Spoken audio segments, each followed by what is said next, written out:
High বন্ধুরা, কেমন আছেন সবাই? আশা করি ভালো আছেন। শেখ বাড়ি রান্নাবান্নায় আপনাদের স্বাগত জানাই। আজ আপনাদের সামনে আবারও হাজির হয়েছে একটা নতুন রেসিপি নিয়ে। তো দেখতেই পাচ্ছেন, আজ আপনাদের সঙ্গে শেয়ার করব চুষি পিঠা কিংবা চুই পিঠা রেসিপি। তো ভিডিওটি প্রথম থেকে শেষ পর্যন্ত দেখতে থাকুন, আর ভালো লাগলে অবশ্যই চ্যানেলটিকে সাবস্ক্রাইব করে বেল আইকনটি প্রেস করে রাখুন। তো চলুন বেশি কথা না পারে রেসিপিটি শুরু করি। তো প্রথমে চুষি পিঠা বানানোর জন্য আমি একটা আতপ চালের আটার ডো বানিয়ে নেব। তো ওভেনের মধ্যে কড়াইয়ে জল বসে দিয়েছি, আর জল কিন্তু ভালো করে ফুটে গেছে। তারপরে আমি এখানে আতপ চালের গুঁড়ো দিয়ে দিলাম। আপনারা চাইলে কিন্তু সেদ্ধ চালের গুঁড়ো দিয়েও ডোটা বানাতে পারেন। তো আতপ চালের গুঁড়োটা দেওয়ার পর ভালো করে আমি একটা হাতার সাহায্যে নাড়াচাড়া করে দিচ্ছি, আর নাড়াচাড়া করে দিয়ে একটা ঢাকনার সাহায্যে ঢেকে দিয়ে 5 মিনিট রেস্টে রেখে দিয়েছিলাম। তারপর 5 মিনিট পর আমি একটা থালার মধ্যে আতপ চালের মিশ্রণটাকে নামিয়ে নিচ্ছি, আর তারপরে অল্প অল্প জল দিয়ে ভালো করে ডোটাকে মুথে নেব।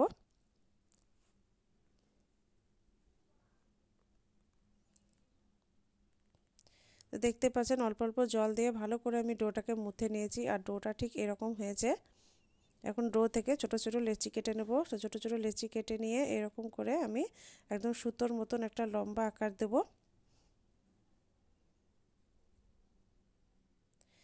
তারপর ছোট ছোট করে আবারও লেচি কেটে নিয়ে আমি এইভাবে হাতের সাহায্যে চুষি পিঠেগুলোকে বানিয়ে নেব।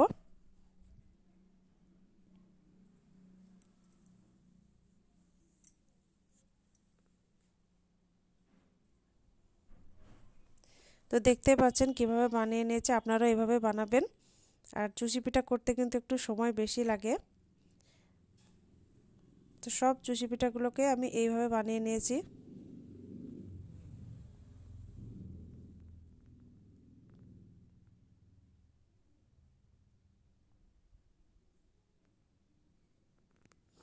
এই দেখুন সবগুলোকে আমি বানিয়ে নিয়েছি, আর কতটা সুন্দর লাগছে দেখতে। তো এখন ওভেনের মধ্যে আবারও কড়াই বসিয়ে দিয়েছি, আর কড়াইয়ে আমি 1 কেজি গরুর দুধ নিয়েছি। আপনারা চাইলে লিকুইড দুধ দিয়েও কিন্তু বানাতে পারেন। তো আমি অন্য কোনো দুধ দিয়ে বানাতে পারেন, আমি গরুর দুধই ব্যবহার করেছি। তো গরুর দুধটাকে দেওয়ার পর ভালো করে আমি জাল করে নেব, আর ভালো করে জাল করার পরে এখানে আমি খেজুরের গুড় ব্যবহার করেছি। খেজুরের গুড় দিয়ে আমি চুষি পিঠা বানাবো। তো আপনারা চাইলে কিন্তু চিনি দিয়েও বানাতে পারেন। তো খেজুরের গুড়টা দেওয়ার পরও আবারও অনবরত নাড়াচাড়া করে ভালো করে দুধটাকে আমি জাল করে নিলাম। এখন অল্প অল্প করে চুষি পিঠা দেবো আর নাড়াচাড়া করতে থাকবো। একসঙ্গে কিন্তু সব চুষি পিঠাগুলো দেওয়া যাবে না, তাহলে কিন্তু তলায় লেগে যাওয়ার সম্ভাবনা থাকে।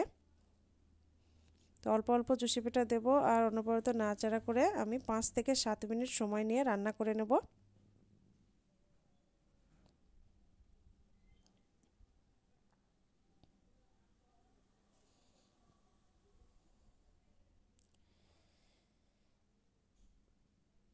তো দেখতে পাচ্ছেন অনবরত নাড়াচাড়া করে আমি চুষি পিঠা কিন্তু রান্না করে নিয়েছি। এখন একটা ঢাকনার সাহায্যে ঢাকা দিয়ে আমি রেখে দেবো, ওভেনটা বন্ধ করে দিয়ে। তারপর একটা বাটিতে পরিবেশন করে আপনাদেরকে দেখাচ্ছি। দেখুন কতটা সুন্দর লাগছে দেখতে, যতটা সুন্দর এর স্বাদ কিন্তু দ্বিগুণ।